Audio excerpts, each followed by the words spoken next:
오늘 함께 나눌 하나님 말씀은 아모스 3장 1절부터 8절까지입니다. 이스라엘 자손들아, 여호와께서 너희에 대하여 이르시는 이 말씀을 들으라. 애굽 땅에서 인도하여 올리신 모든 족속에 대하여 이르시기를, 내가 땅의 모든 족속 가운데 너희만을 알았나니 그러므로 내가 너희 모든 죄악을 너희에게 보응하리라 하셨나니, 두 사람이 뜻이 같지 않은데 어찌 동행하겠으며, 사자가 움킨 것이 없는데 어찌 수풀에서 부르짖겠으며, 젊은 사자가 잡은 것이 없는데 어찌 굴에서 소리를 내겠느냐. 덫을 땅에 놓지 않았는데 새가 어찌 거기 치이겠으며, 잡힐 것이 없는데 덫이 어찌 땅에서 튀겠느냐. 성읍에서 나팔이 울리는데 백성이 어찌 두려워하지 아니하겠으며, 여호와의 행하심이 없는데 재앙이 어찌 성읍에 임하겠느냐. 주 여호와께서는 자기의 비밀을 그 종 선지자들에게 보이지 아니하시고는 결코 행하심이 없으시리라. 사라가 부르짖은즉 누가 두려워하지 아니하겠느냐. 주 여호와께서 말씀하신즉 누가 예언하지 아니하겠느냐. 아멘. 오늘은 아모스 3장 1절부터 8절까지 말씀을 본문으로 해서 모든 일에는 이유가 있습니다, 이런 제목으로 말씀 전하기를 원합니다. 이 세상에서 일어나는 모든 일에는 이유와 원인이 있습니다. 우연히 일어나는 일처럼 보여도 사실은 하나님의 섭리와 허락하심 가운데 나는 것이죠. 마태복음 10장 29절에서 예수님이 이런 말씀을 하셨습니다. 참새 2마리가 한 아사리온에 팔리지 않느냐. 그러나 너희 아버지께서 허락하지 아니하시면 그 하나도 땅에 떨어지지 아니하리라. 하나님께서 허락하지 아니하시면 참새 한 마리도 땅에 떨어지지 않는다, 그렇게 말씀을 하고 있죠. 그러니까 이 세상에 일어나는 모든 일은 다 하나님의 허락하신 가운데 일어난다 하는 말이죠. 그리고 어떤 일이 일어나도록 하나님께서 허락하셨다면 거기에는 반드시 이유가 있다 하는 것입니다. 오늘 읽은 이 본문 말씀도 그런 내용을 말하고 있습니다. 3절부터 6절까지 제가 다시 한번 읽어보겠습니다. 두 사람이 뜻이 같지 않은데 어찌 동행하겠으며, 사자가 움킨 것이 없는데 어찌 수풀에서 부르짖겠으며, 젊은 사자가 잡은 것이 없는데 어찌 굴에서 소리를 내겠느냐. 덫을 땅에 놓지 않았는데 새가 어찌 거기 치이겠으며, 잡힌 것이 없는데 덫이 어찌 땅에서 튀겠느냐. 성읍에서 나팔이 울리는데 백성이 어찌 두려워하지 아니하겠으며, 여호와의 행하심이 없는데 재앙이 어찌 성읍에 임하겠느냐. 방금 이 말씀의 핵심이 뭡니까? 이유 없이 일어나는 일은 없다 하는 것이죠. 모든 일에는 이유가 있다 하는 말입니다. 두 사람이 동행을 하고 있다면 두 사람이 합의를 했기 때문에 동행을 하는 것이고, 사자가 수풀에서 부르짖고 있다면 부르짖을 만한 일이 있기 때문에 부르짖는 것이고, 덫이 갑자기 튀어 올랐다면 덫에 무엇이 걸렸기 때문에 덫이 튀어 오른 것이다, 그것을 지금 말씀하고 있죠. 그러니까 모든 일에는 반드시 이유가 있다, 그 말씀이에요. 그리고 성읍에 재앙이 임했다면 그것도 이유가 있기 때문인데, 그 이유가 뭐라는 것입니까? 하나님께서 재앙을 내리셨기 때문이다, 그것을 말씀하고 있죠. 6절 하반절을 다시 한번 보겠습니다. 여호와의 행하심이 없는데 재앙이 어찌 성읍에 임하겠느냐. 그래서 이 세상에서 일어나는 모든 일에는 반드시 뭐가 있다는 거예요? 이유가 있다 하는 것입니다. 하나님께서 허락하셨기 때문에 일어나는 일들이다, 그것을 말씀하고 있죠. 오늘 이 본문에는 특별히 세 가지 일에 대한 이유를 말해주고 있습니다. 첫 번째는 하나님께서 이스라엘의 죄악에 대해 보응하시는 이유에 대해서 말씀을 하고 있습니다. 2절 말씀을 읽어보겠습니다. 2절. 내가 땅의 모든 족속 가운데 너희만을 알았나니 그러므로 내가 너희 모든 죄악을 너희에게 보응하리라 하셨나니. 여기서 말하는 너희는 이스라엘 백성을 말하는 것이죠. 하나님께서 이스라엘 백성의 죄악에 대해서 보응하겠다 그렇게 말씀을 하시는데 보응하시는 이유가 뭡니까? 땅의 모든 족속 가운데 그들만 알았기 때문에 하나님께서 보응하신다 그렇게 말씀하고 있죠. 2절 말씀을 제가 다시 한번 읽어보겠습니다. 내가 땅의 모든 족속 가운데 너희만을 알았나니 그러므로 내가 너희 모든 죄악을 너희에게 보응하리라. 하나님께서 이스라엘 백성의 죄악을 보응하시는 이유가 뭐라 그랬습니까?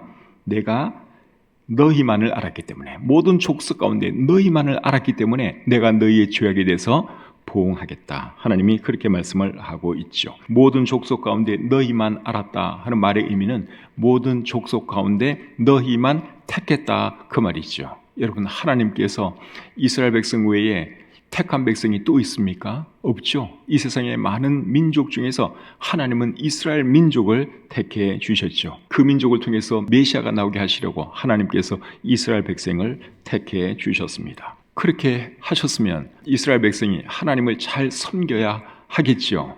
하나님께서 자기들 택해 주셨으니 얼마나 참 감사한 일입니까? 그러면 이스라엘 백성이 정말 하나님을 잘 섬겨야 하는데 그들이 그렇게 하지를 않았죠. 그러니까 하나님은 그 죄에 대해서 보응하실 수밖에 없는 것입니다. 여기서 우리가 배울 수 있는 교훈이 뭡니까?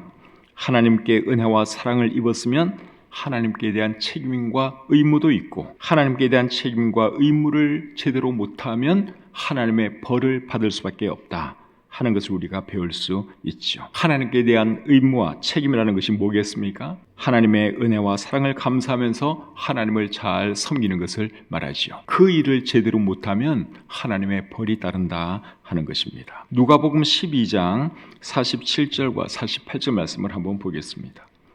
누가복음 12장 47절 48절.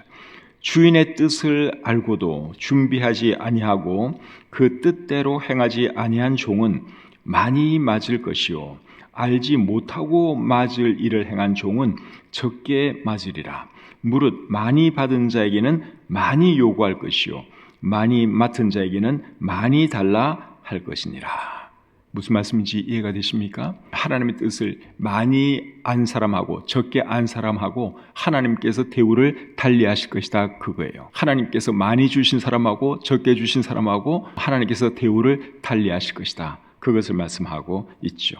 히브리서 12장 5절과 6절 말씀도 한번 보겠습니다. 히브리서 12장 5절 하반절부터 읽겠습니다. 내 아들아, 주의 징계하심을 경히 여기지 말며 그에게 꾸지람을 받을 때에 낙심하지 말라. 주께서 그 사랑하시는 자를 징계하시고 그가 받아들이시는 아들마다 채찍질 하심이라. 하나님께서 하나님의 자녀들에 대해서 더 엄하게 징계하신다 하는 말씀이죠. 그래서 우리 하나님은 하나님께서 얼마나 많은 사랑을 베풀어 주셨느냐, 또 하나님 뜻을 얼마나 많이 알려주셨느냐, 거기에 따라서 사람들을 다 다르게 대우하신다 하는 것입니다. 우리도 하나님의 은혜와 사랑을 많이 받은 사람들이죠. 그렇다면 우리도 여러분 그 은혜와 사랑에 대해서 보답할 줄 알아야 하는 것입니다. 하나님의 은혜와 사랑을 많이 받았음에도 불구하고 우리가 하나님을 제대로 섬기지 아니하면 하나님께서 절대로 축복해 주시지를 않지요. 그래서 하나님께서 저와 여러분들에게 베풀어 주신 그 은혜와 사랑을 늘 감사하면서 하나님을 더 잘 섬기시는 저와 여러분들이 되어야 할 줄 믿습니다. 두 번째로는 성읍에 재앙이 임하는 이유에 대해서 오늘 이 본문이 말씀하고 있습니다. 6절 하반절 말씀을 다시 한번 보겠습니다. 여호와의 행하심이 없는데 재앙이 어찌 성읍에 임하겠느냐. 여기서 말하는 성읍은 어떤 특정한 성읍을 말하는 것이 아니라 이 세상의 모든 성읍을 말하는 것입니다. 어떤 성읍에 재앙이 임했다면 그 재앙을 누가 내렸다는 것입니까? 하나님께서 내렸다 그 말이죠. 소돔과 고모라 성은 하늘에서 불과 유황이 내려서 소돔과 고모라 성이 멸망했는데 그 일을 하신 분이 누구십니까? 하나님이시죠. 세계 역사를 보면 어떤 도시는 화산이 폭발해서 사라졌고 또 어떤 도시는 지진 때문에 사라졌습니다. 그런 일을 하신 분도 결국은 누구십니까? 하나님이세요. 오늘날에도 어떤 도시나 나라에서 홍수가 일어나서 많은 사람이 죽고 또 지진이 일어나서 많은 사람이 죽었다는 소식을 우리가 가끔 듣는데 그런 일을 하시는 분도 누구십니까? 하나님이세요. 이 말씀에 의하면 하나님이시죠. 지금도 이 세상 어느 곳에서는 전쟁이 일어나고 있는데 그런 전쟁이 일어나도록 허락하신 분도 누구십니까? 하나님이세요. 전쟁이 일어나는 것은 정말 가슴 아픈 일이지만 그 일을 허락하신 분은 사실은 하나님이십니다. 우리나라에 만일 안 좋은 일이 일어난다면 그 안 좋은 일을 일어나도록 허락하신 분도 누구실까요? 하나님이세요. 우리 개인에게도 마찬가지고 어느 나라와 민족에 대해서도 다 마찬가지입니다.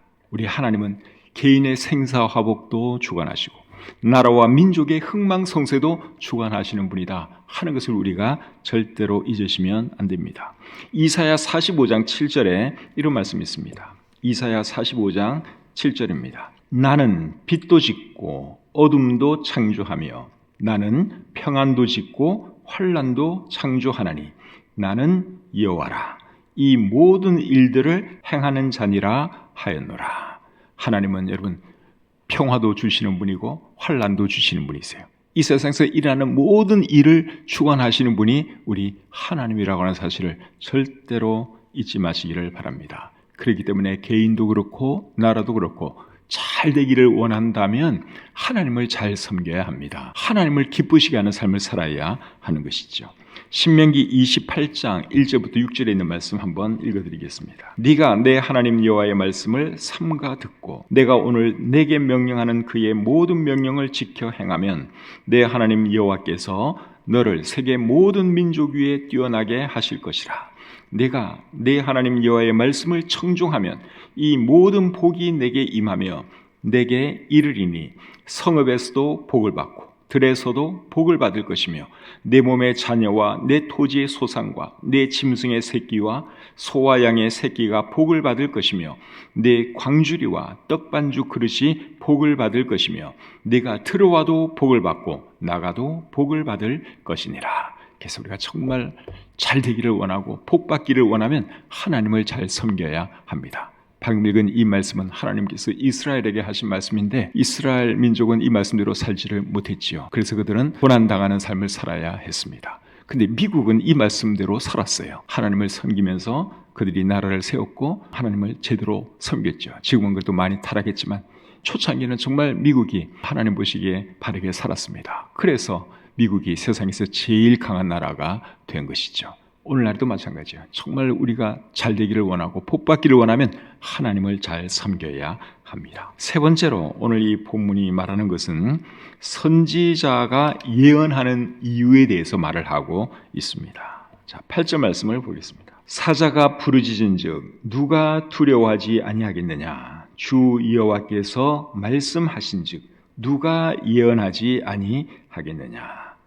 그 부분 다시 한번 읽겠습니다. 주 여호와께서 말씀하신즉 누가 예언하지 아니하겠느냐? 맞는 말씀이죠. 누구라도 하나님께서 말씀을 전하라고 말씀을 주시면 말씀을 전해야 합니다. 구약 시대에는 하나님께서 주로 어떻게 말씀을 하셨는가 하면 어떤 사람에게 말씀을 주셔서 그 말씀을 전하게 하셨습니다. 7절 말씀을 한번 볼까요? 주 여호와께서는 자기의 비밀을 그 종 선지자들에게 보이지 아니하시고는 결코 행하심이 없으시리라. 여기 선지자라는 단어가 나오는데 하나님의 말씀을 받아서 사람들에게 전하는 사람들을 말하죠. 선지자라 하기도 하고 선견자라 하기도 하고 또 예언자라 하기도 합니다. 하나님의 말씀을 직접 받고 받은 말씀을 사람들에게 전하는 사람들이 선지자들이었습니다. 오늘 이 본문을 기록하신 분은 아모스라는 분인데 아모스의 원래 직업은 목자였습니다. 양을 돌보는 목자였습니다. 아모스 7장 14절과 15절에 이렇게 기록이 되어 있습니다. 아모스가 아마샤에게 대답하여 이르되 나는 선지자가 아니며 선지자의 아들도 아니라 나는 목자요 뽕나무를 재배하는 자로서 양떼를 따를 때에 여호와께서 나를 데려다가 여호와께서 내게 이르시기를 가서 내 백성 이스라엘에게 예언하라 하셨나니. 이 말씀을 보면 아모스의 원래 직업은 목자였던 것을 알 수 있죠. 근데 하나님께서 그에게 말씀을 주셨어요. 말씀을 전하라. 그렇게 하나님이 말씀을 하셨습니다. 그래서 이 아모스가 하나님의 말씀을 전하는 선지자가 된 것이죠. 구약 시대에는 하나님께서 선지자들을 통해서 말씀을 전했지만 오늘날에는 하나님께서 어떤 방식으로 말씀을 전하는 줄 아십니까? 기록된 하나님의 말씀을 통해서 하나님의 말씀을 사람들에게 전달해 주시죠. 그래서 하나님의 말씀을 듣고 싶으면 기록된 말씀, 즉 이 성경을 읽으시면 여러분들이 하나님의 음성을 들으실 수가 있습니다. 그리고 이 성경을 읽을 때 깨닫게 해주시는 분이 계시는데 그분이 누구시죠? 성령님이시죠. 저와 여러분의 속에 계시는 성령님께서 우리로 하여금 이 말씀을 깨닫게 해 주십니다. 그래서 오늘날에는 하나님의 음성을 듣고 싶으면 여러분 이 성경을 읽으시면 됩니다. 우리가 알아야 할 모든 하나님의 뜻을 하나님은 이 성경 속에 기록해 놓으셨습니다. 그리고 이 말씀을 읽을 때 성령께서 우리에게 깨달음을 주시죠. 성경을 깨닫게 하는 일을 위해서 하나님은 사람도 사용하시는데 그 일을 하는 사람들을 성경은 뭐라 그러는 줄 아십니까? 목사라 그럽니다. 에베소서 4장 11절을 한번 보겠습니다. 그가 어떤 사람은 사도로, 어떤 사람은 선지자로, 어떤 사람은 복음 전하는 자로, 어떤 사람은 목사와 교사로 삼으셨으니. 이거 보니까 목사와 교사 이런 표현이 나오죠. 목사라는 단어는 우리 성경에 여기만 나옵니다. 성경에 사실은 딱 한 번 나와요. 목사라는 단어가 여기에 딱 한 번 나오는데 여기 나오는 목사와 교사는 같은 직분을 의미합니다. 헬라어 성경으로 보시면 관사가 하나가 이 두 개를 다 커버를 하고 있어요.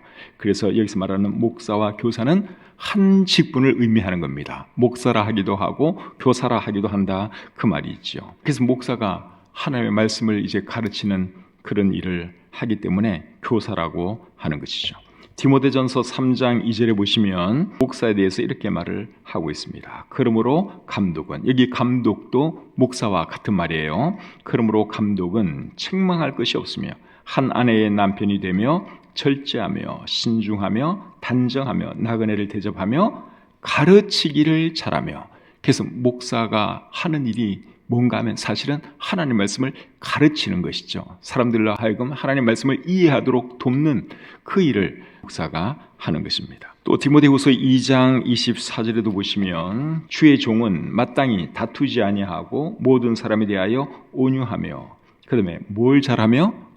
가르치기를 잘하며. 그래서 목사가 하는 일 중에 제일 중요한 일 중에 하나가 뭔가 하면 사람들에게 하나님의 말씀을 가르치는 거예요. 하나님의 뜻이 무엇인지 성경을 통해서 사람들에게 전달하는 것, 그것이 목사가 하는 일이죠. 그리고 하나님께서 목사와 교사 이 직분을 세우신 목적은 무엇입니까? 에베소서 4장 12절에 이렇게 말씀을 하고 있습니다. 이는 성도를 온전하게 하여 봉사의 일을 하게 하며 그리스도의 몸을 세우려 하심이라. 하나님께서 왜 오늘날 목사와 교사를 교회에 세우셨느냐?